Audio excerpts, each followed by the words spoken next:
മമതാ ബാനർജി ഒരു കാര്യം കൂടി മനസ്സിലാക്കണമായിരുന്നു. താങ്കൾ അധികാരത്തിലെത്തിയപ്പോൾ അവിടുത്തെ പ്രതിപക്ഷ പാർട്ടികളായിട്ടുണ്ടായിരുന്ന CPM-നെയും കോൺഗ്രസിനെയും കടന്നാക്രമിക്കുന്നു, അവിടെ നേതാക്കന്മാരെ കൊലപ്പെടുത്തുന്നു, അവർക്ക് പ്രവർത്തനത്തിലുള്ള സ്വാതന്ത്ര്യം ഇല്ലാതാക്കുന്നു, അവരുടെ പാർട്ടി ഓഫീസുകൾ പിടിച്ചടക്കുന്നു, അവർക്ക് ജീവിക്കാൻ കഴിയാത്ത രീതിയിലുള്ള അക്രമ സംഭവങ്ങൾ നിരന്തരം ഉണ്ടാക്കിക്കൊണ്ടിരിക്കുന്നു. ആ നാട്ടിൽ നിന്നും അവർ പലായനം ചെയ്തു പോകേണ്ട സ്ഥിതി ഉണ്ടാകുന്നു.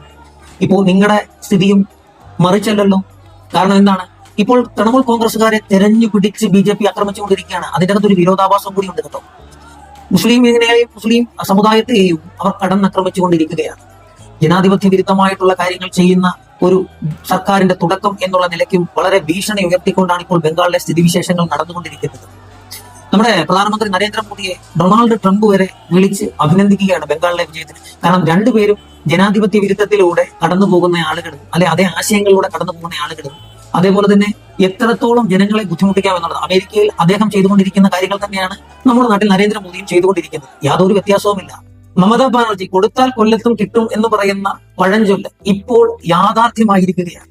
2026 നടന്ന ബംഗാൾ തെരഞ്ഞെടുപ്പിൽ ശുവേന്ദു അധികാരിയോട് താങ്കൾ പരാജയപ്പെട്ടിരിക്കുന്നു. ഇപ്പോൾ അദ്ദേഹം മുഖ്യമന്ത്രി പദത്തിലേക്ക് നീങ്ങുന്നു. ആരായിരുന്നു ശുവേന്ദു അധികാരി?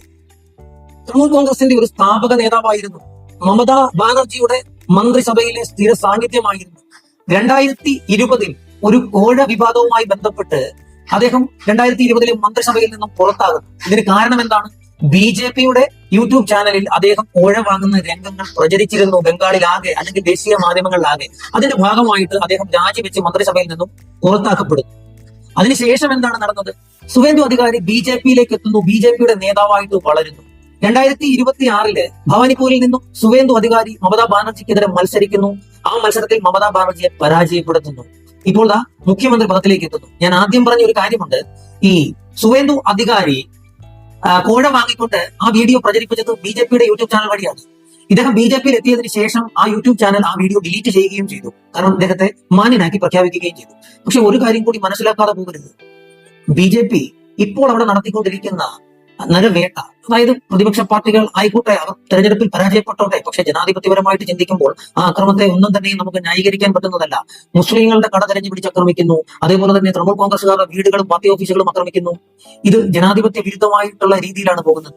ബംഗാളിലെ അക്രമങ്ങൾ നടക്കുമ്പോൾ വളരെ സങ്കടകരമായിട്ടുള്ള ഒരു കാര്യമെന്ന് പറഞ്ഞാൽ അവിടെ ജയ് ശ്രീറാം വിളിച്ചുകൊണ്ടാണ് അവർ ഈ പൊതുജനങ്ങളെ, സാധാരണപ്പെട്ട ജനങ്ങളെ ആക്രമിക്കുന്നത്. അവർ തൃണമൂൽ കോൺഗ്രസുകാരായിക്കോട്ടെ, അവർ എതിർപ്പാർട്ടിക്കാരായിക്കോട്ടെ. പക്ഷേ അക്രമം എന്നുള്ളത് ഒരു തരത്തിലും അംഗീകരിക്കാൻ പറ്റുന്ന ഒരു കാര്യമല്ല. ജനാധിപത്യ വിരുദ്ധ ചേരിയിൽ നിന്നുകൊണ്ട് പ്രവർത്തിക്കുന്ന ആളുകളായിട്ട് നിങ്ങളെ ജനങ്ങൾ തിരിച്ചറിയും. എല്ലാവർക്കും ശുഭദിനാശംസകൾ നേരുന്നു. ഈ പേജ് ഫോളോ ചെയ്തിട്ടില്ലാത്തവരുണ്ടെങ്കിൽ ഫോളോ ചെയ്യുക. എല്ലാവരും